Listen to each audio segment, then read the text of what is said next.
It is a privilege to speak and second this bill today, and I would like to commend the member for Warringah for the extraordinary body of work that she has done on this bill.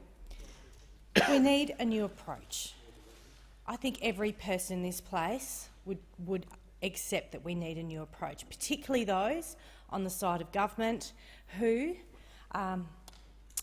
I can see are torn on this. When they're out in their community, they say that they want to see action on climate change, and then when they come into this place, they are silent.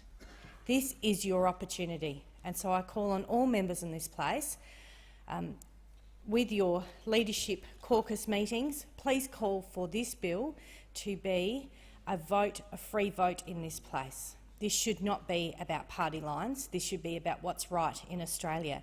And in 30 years' time, in 40 years' time, when people are reading Hansard, when students are reading Hansard, they will look back at this time. I want them to see a time when Australia actually acted, not a time where they said, wow, why didn't they do anything back then? They knew back then, but they did nothing. We need to act in this place. The business community of Australia wants certainty. They want a framework. They want us to act. And this isn't radical and new. I mean, this has been in the United Kingdom for 12 years. This has been in New Zealand.